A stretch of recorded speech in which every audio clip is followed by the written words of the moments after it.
Well, what time is it? Oh, man, I can't stop laughing. Come on, you know what time it is.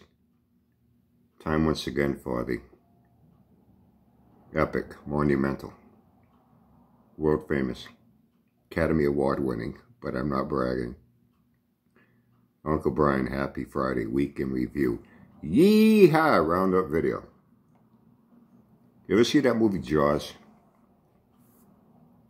Captain Chief Brody is feeding chum over the side of the boat, the orca. And Bruce, the shark, rears his head and he says, "We're going to need a bigger boat.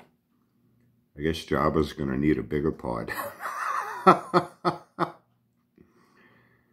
I tell you, man, his fucking story changed again a few times just over the course of this week. And I'm quite sure it'll change again come the end of the month. Anyway, I got a call last night. AB, Jabba put up 2 short videos and then he ended up going live. He's making up for all his lost time on here. But he wasn't on all week. And that story changed also. Well, this gets better. This gets fucking good. You're going to love this. Like I said, somebody told me they saw that YouTube took down a video, some sort of violation. I don't know what the fuck he did to violate standards. I mean, believe me, I know every one of my videos gets reported by, I wouldn't even take a guess at how many people report my videos. Between Sanford's Pickle Sniffers, Big Wilbur's Pork Chop Sniffers, Jabba must be hitting that, you know, button on every one of my videos, and his ass kisser, Joe Mad, and some other ass kisser he's got, you know, moderators that need to delete every comment he doesn't want to see, you know. I'm quite sure I get reported on every video. I never had a video taken down. I am curious, what the fuck did he do for that to happen? Anyway, he came back. He's been gone for a few days. And he says, First he says, "Oh, someone put a strike against me, but it got removed the next day. But I didn't want to make any videos all week, just to see what Brian and these other guys would do without me, if they'd be able to come up with anything on their own." Oh yeah, Jabba, we can. Oh yeah, we can. You know, very easily. But you're fun. You're fun. You know, as much of a joke that you are, some people can look at you and say, you are a fat fucking retard, a slob, a pig, no fucking class. A piss poor, pathetic excuse of human DNA. And that's what makes you so funny. It's how you take yourself so serious. How you brag on yourself like you got it going on. You're all that in a bag of potato chips. The only thing you get with a bag of potato chips is your free lunches you mooch at the fucking senior center. You know, and like we're jealous of you in some way. Jealous of what? You know, it's your attitude, your ego, your arrogance, your narcissism. That's what makes you so enjoyable. The story changed from, oh yeah, I had a strike against me, but they took it down, but oh, I didn't make any videos all week because I purposely did it on purpose because I wanted to see what people would do without me. Our lives went on. How about you? How about yours? And then his story changes again. You know, like I said, remember Chief Brody, you know, we're going to need a bigger boat. I guess Jabba's going to need a bigger pod. I guess all his hoarding he's been doing, he's going to take that with him wherever he's going to be moving to. He's going to take that with him. Yeah. So Brian, between those 2 videos he did, then he goes live. He's walking around inside his house. He says, I'll say the truth. He had a lot of shit there. It was brand new in fucking boxes. And multiple sets of dishes, microwave ovens, and crock pots, and this and that, and all kinds of shit. And multiple duplicates of the same shit, all brand new in boxes. Who the fuck does that? Buys that just to fucking throw it in their fucking house and look at it every day? What person with any sense of sanity does that and spends all their money on that? Why? He said, and he walks through a couple of rooms, and he said, Brian, it was stacked from floor to ceiling. I don't even know how he could wiggle his fat ass through there without knocking shit over. Even in the fucking kitchen. It was a very small kitchen to begin with. Packed with stuff. He's taking that all with him. He's got it all packed up to take with him. He's going to set up a new hoarder's paradise wherever he goes. Oh, this gets good. His story changed in another big area too. And he's walking around his yard looking at shit. He said he gave some bicycles to the guys that helped him take scrap metal out of there, and he gave them each $100 and something for their work. But he's keeping some BMX bicycle because it's so valuable. He's keeping that for what? Job, like, you're going to ride that. And he's keeping a 10-speed bike. A Schwinn. I never had a Schwinn. Me and my brother, we only got a Ross and a Huffy. I had friends with Schwinns. Varsities, 10 speeds were real popular at that time. If you had a 10 speed, you were cool. You know, we had 5 speeds, Ross and a Huffy. And they were the Stingray type, you know. Never had a 10 speed. I know the Varsity and the Continental. Continental costs a little more. To me, they looked like the same fucking bike, but the Continental costs more, maybe because of the name, I don't know. But they looked pretty much the same bike. I don't know what the difference was, but some friends had those. Me and my brother never had one. Best we got was a Ross and a Huffy 5-speed Stingray with a stick shift on that center bar. You know. Didn't even have a sissy bar. We were so neglected as children. So he's keeping those. For what? You're going to ride those bikes? He says, when he walks out of his house, his porch, he's got all kinds of shit, even a pots washer. I'm keeping all this. For a guy that was going to clean everything out, he's keeping everything. Everything he hoarded, he can't part with it. He's a fucking hoarder. He cannot part with anything. I'm surprised. The only reason he let that scrap go was because he couldn't do anything with it. It was all fucking damaged and shit over the years of his neglect. You know, it was worthless. That Olds was trashed. That other PT Cruiser was trashed. So I guess that was easier for him to let go for scrap to make a few bucks. Everything else he's keeping. He's even pointing, I mean, if he was getting rid of scrap metal, he says, he's even showing some wrought iron chairs. You know, like a bench, people get that wrought iron, they buy a chair and like a little bench type thing and a seating. How come he didn't let that go with the scrap metal? He's keeping that too. Well, he says he's going to leave it there. This is where it gets good. Remember his house? He had a real estate lady. Right? House was on the market. House on the market. Had a real estate lady. Paid for his part. Now he's saying he's leaving that there for the girl that's going to move in there because his house was never on the market. An investor came along and bought it for his daughter. Wait a minute, Jabba.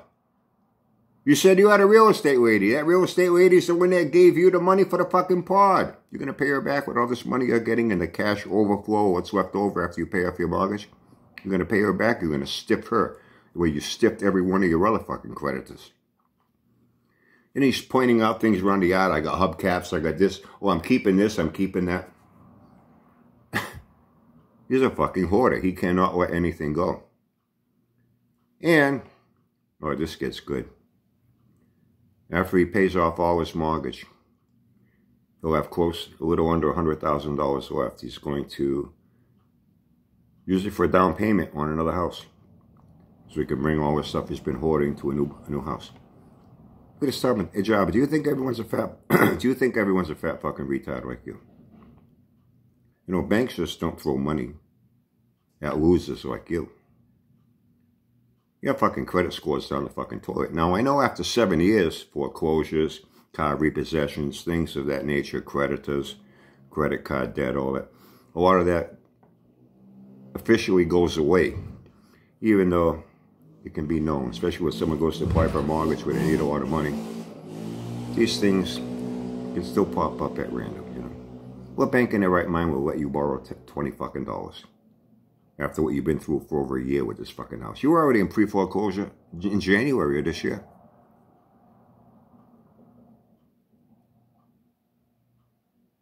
You had all that credit card issues. That was your wife's problem. Maybe you got off the hook with that because the statute of limitations is 7 years. Maybe that ran out on that, you know.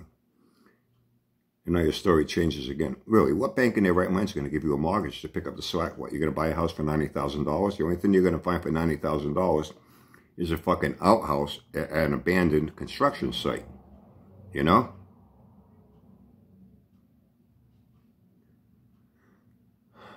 Jabba, don't you realize what you say?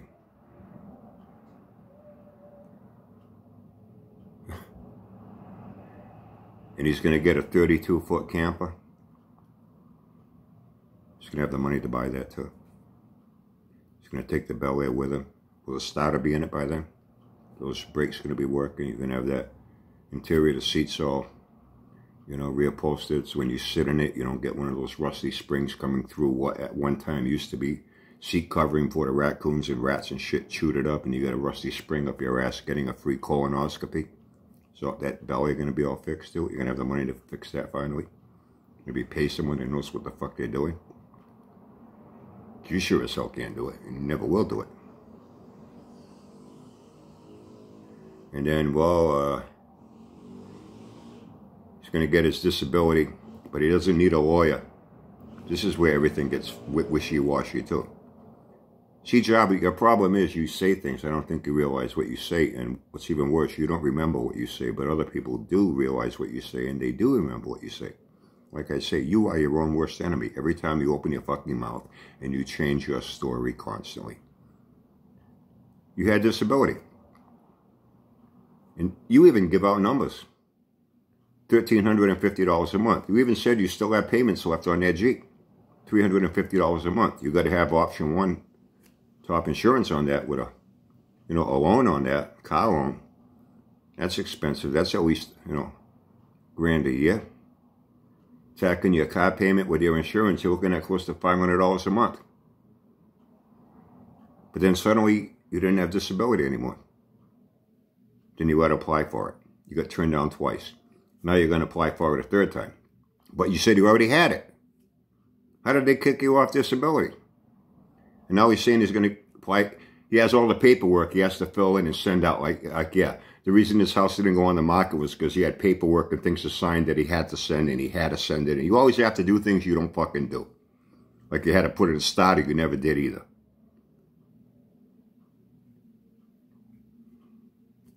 Now he's got more paperwork to fill out to try to get his disability, but he's not going to need a lawyer. All he has to do is fill out paperwork and send it in, and now he's going to get it. Even though he already had it, but then he didn't have it, now he's going to get it again.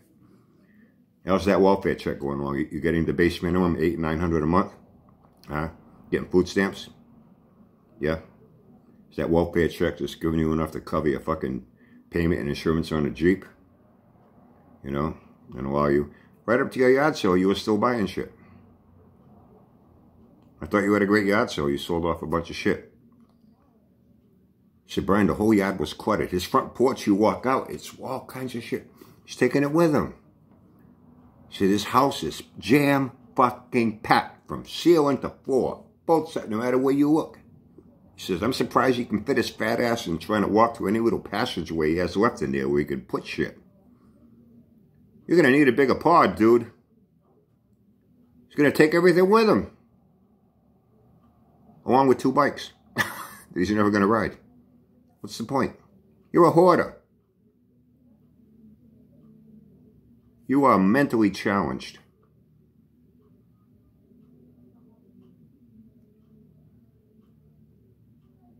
Who does that? Who lives like that? Don't you wish you had all that money now you spent on all that shit?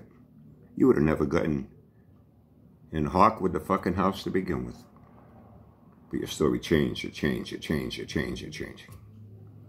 Now the house was never on the market after all. So if your house was never on the market, why was there a real estate lady involved that paid for your fucking pod? Did you find another charitable organization around there? You know, we used to have a name for people like you. We used to see them around town. We used to call them charity cases. They were pathetic pieces of shit. They just depended on other people to bail their sorry ass out. Give me money for this. They were going to every fucking church organization you could think of to get money for this, money for that. Oh, I can't pay my gas bill. Can't pay my electric bill. And they're, you know, going around and wanting people to support their fat sorry ass, just like you. You know? Still getting your welfare check? What's that? Base minimum, $800, $900 a month. Like I said, half of that's going for that fucking Jeep. Or is that going to get repossessed too? And now the house was never on the market after all. Gee, I thought you said it was. By the way, it's still up on pre-foreclosure. But he never had a realtor. It was never on the market. Jabba, this is according to you. Don't you realize what you say? Because he found an investor on his own that bought it for his daughter to move into. So he's going to leave some things there for her. He's going to walk away with a little under $100,000. That'll have enough money to put a good down payment on a house. The bank's gladly going to give him a mortgage for the rest after looking at what's going on with him with his fucking credit history here. Oh yeah, bank's going to give you a mortgage for the rest, Jabba. Oh yeah. If you say so, whatever you say. Plus, buy a big 30-something for camper, mobile home. Why? Why? Oh. I'm trying to remember, I could be said the mobile home will be used to put shit in, to store shit.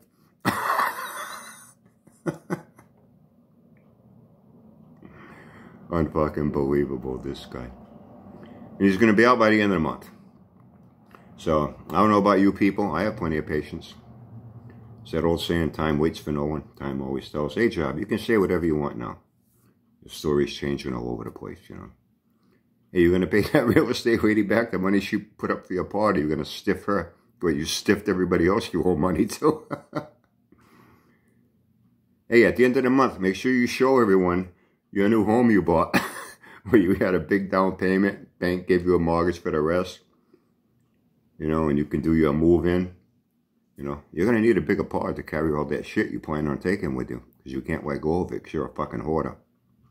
You know. And we see what happens come the end of the month. And all you're doing is buying yourself some time. All you're doing is buying yourself some time. You know.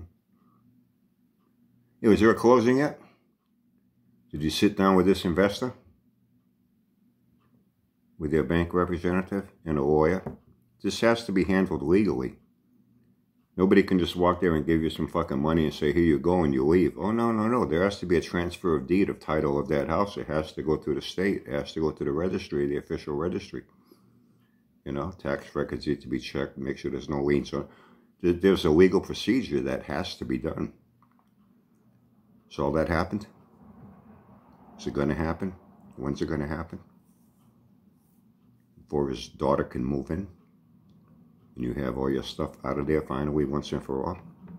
Does any of that happen? I could be wrong. I've been wrong in the past. I was wrong about a couple things recently. I could most likely be wrong about things going forward in the future. For some reason, I got a suspicion, I don't think I'm alone, that come the end of the month, it'll be, well, the girl's father changed his mind. Doesn't really want to buy it for his daughter after all. They had a big fight, now they're not talking. I'm sure you'll come up with something, some more drama. So now I don't know what I'm going to do. And time tells. We wait and see. And with you, Java, with all your fucking stories, the way they change like the fucking wind, I'm quite sure whatever occurs come the end of the month will be worth waiting for. And I'm sure it will be epic. Hope you had a good week, everyone. Hope you had fun. Hope you stayed safe. And I hope you have a great weekend. I hope you have fun. Hope you stay safe. I heard one other thing, too, and I can't think of what it is at the moment right now. Yeah. This is fucking great. Don't you love it? This rolling shit show of Java's train wreck of a life continues to roll on down the tracks.